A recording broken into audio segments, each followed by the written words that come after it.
Hello. Today I'm going to tie for you a pheasant tail nymph with cool legs. I did a hare's ear version of this, and I've been fooling around with these legs since I've seen those pictures. I think I noted in that video from Dave Rothrock. He makes some great looking nymphs with some cool legs. So we're going to do this on a size 14 lip splitter hook. Of course, it's going to use pheasant tail for the tail, the body. Counter rib that with copper. And we're going to use that pheasant tail for the wing case as well. And I'm going to do the American version here and use Peacock Herl for the thorax. And here I'm going to use for the legs this middle of the back partridge skin. Some of those feathers aren't much good for anything else. We're going to hold it all together with dark brown A-dot uni thread. So we've got a hook and a vise. And we'll get our thread started, leave a little room up front to help remind me that I have to quit and not crowd the eye. And I'll work my way back. So I like to stop a little before the end and slice the thread off, and you can see it leaves that little nub, and I get to cover that up. And I'll work my way back to just about at that bend, and an extra wrap or two there, maybe make a little bump. I want a layer of thread under those pheasant tail fibers that we're going to use for the tail. They break off anyways, so I use extra fibers, and I want to make sure that I sandwich it between thread wraps so that it's not against a bare metal hook. I think that kind of wears them out sooner. So pull them up to length, about 3/4 of the shank, and wrap forward. Now this pheasant tail I'm using, I bought a whole tail, and I have some smaller feathers that are still useful if you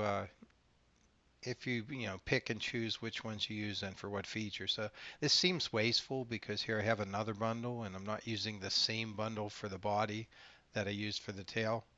But like I said, these are kind of the scrubby feathers that came with that entire tail, and I don't know if I'm being thrifty and using them up, or um, I could tell you that I masterfully picked the right feathers and fibers for this fly, but that wouldn't be true. So we'll get our copper wire started. Actually, I didn't like where that was. We're going to reset. And it's going to be on the far side of the hook. And that's because I'm going to wrap that in the conventional direction. I'm going to come underneath and across the bottom first so I don't jostle the tails.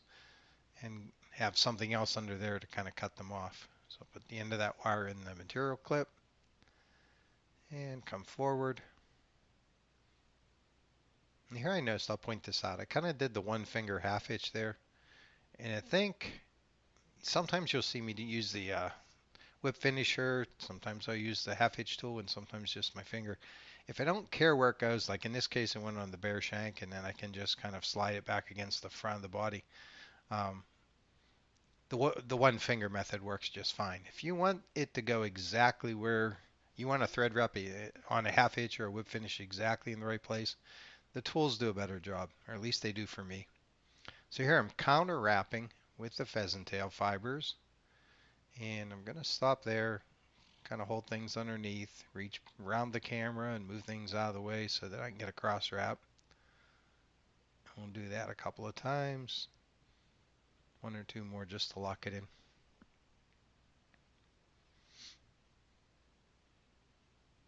Yeah, I'll come on in and snip off the excess. And again, if you're trying to be thrifty and efficient, there's some folks that'll fold that back and use it for the wing case. And here I used the tool. I wanted the whip finish to go right there. So we're going to use the rotary feature again. And come across the bottom, get that wire started. And 4 or 5 wraps, I think, are not only look nice, but cross those pheasant tail fibers in enough places that the body doesn't get destroyed if a couple of those fibers break on the fish's tooth.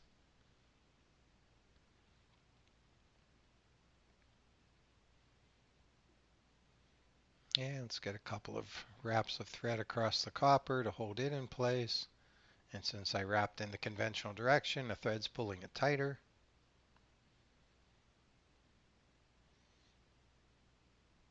And like Cheech said, I tried to give that a bend and then twist it, and it did seem to break easier. So watching these videos pays off. All right, so what we're showing you there is another piece of the pheasant tail. That was in the thin area towards the tip. Not terribly useful for other parts of this fly, but just fine for a wing case. And I gave my thread, my bobbin a spin, and I was able to carefully place that. And you want to wrap that. You want to kind of envelop the top of that fly so that when you fold it forward, it's kind of spaced evenly and covers and makes a nice wing case. So this was a smaller Peacock Herl from a Peacock eye. So I grabbed 3 Herls, thinking that would be enough, not too much. And well, here I had the bright idea of breaking those tips off, and that didn't really work. So we'll fade to black and trim those without you having to watch me struggle with the scissors. Now I'm preparing that partridge feather, and you see I took the center out, and there you get a better look. So that's not out of the ordinary. We normally come at this from the other direction, and you'll set a feather that's trimmed like that across the top and capture it in and aim some of those fibers out each side. But remember, we're trying to do the cool Dave Rothrock legs here again, and like I said, this is the method I came up with. So I'll lay them in from the front like that, and here we're going to trim off the excess.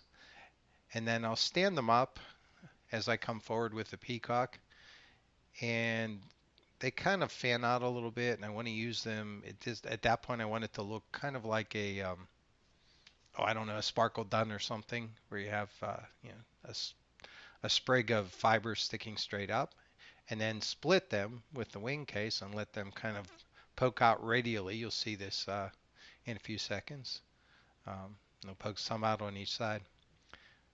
Now here I realize this peacock curl has great, really long fibers on it, herls, what do we call those things? Barbules. And I don't know, it almost was a little long for this application, but it kind of looks cool at the end. So I use a thumbnail and I push those fibers back, and I'm going to get my thread in front. And I'm going to come back and this is just another method here too of reinforcing the peacock curls, is to wrap them around your thread. So we'll do that, and we'll get one more wrap behind those.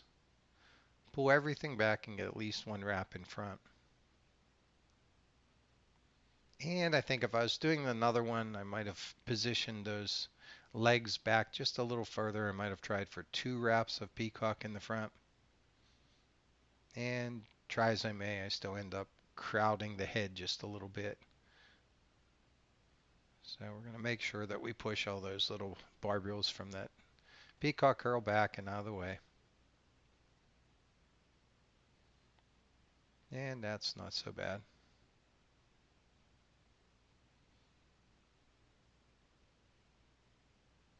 So you can trim off the excess herl. Those are good herls. That came from, I think, a pretty young bird, and they're strong, not brittle. And so here we're just splitting those fibers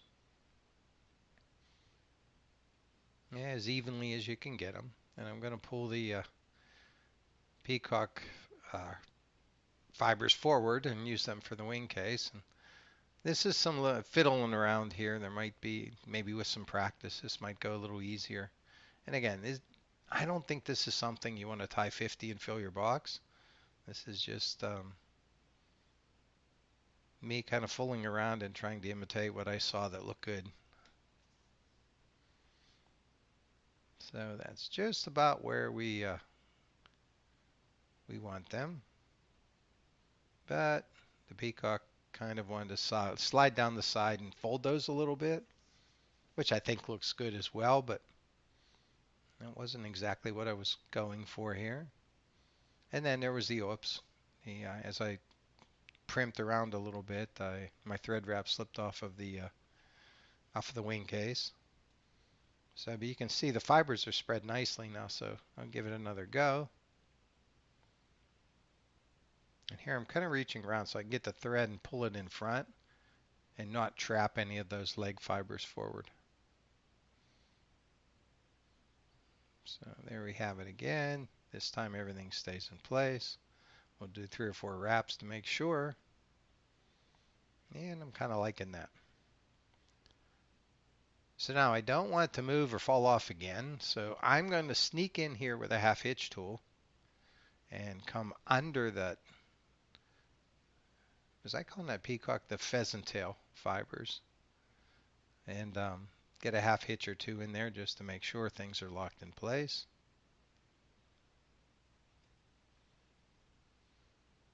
And I think I can trim those short enough and cover them up. So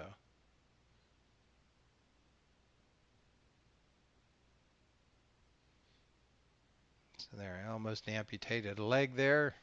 Have to take another go at it.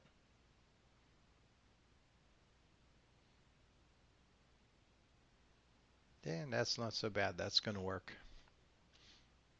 And you can see another one of those Herl fibers is facing forward. Trying to use my fingernail to get out of the way.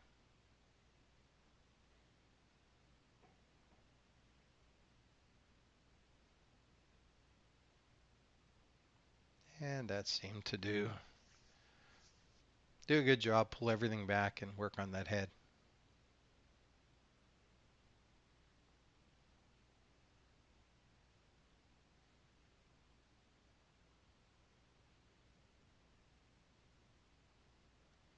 And I'd probably make this look a little harder than it is. I'm reaching between the camera, which is kind of close.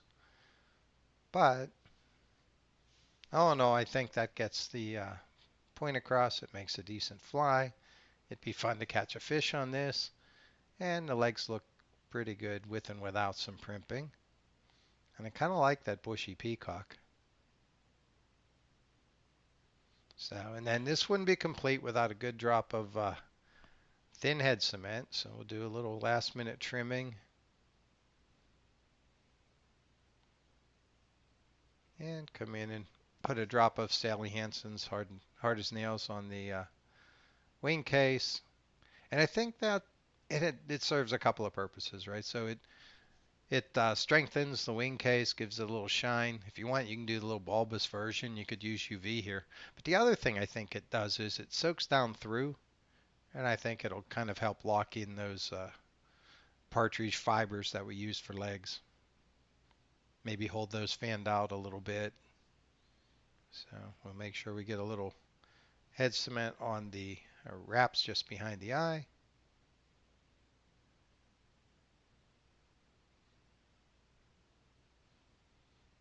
And I don't think this version of a pheasant tail will catch more fish than some of the other ones I've tied. But I'll keep trying to make my flies look like Dave Rothrock's. And this is a nice way to use mostly natural materials and make a pretty cool fly. So there you have it. And if you stuck around to the end and you want to learn more about me, look me up on Amazon. And until next time, be safe.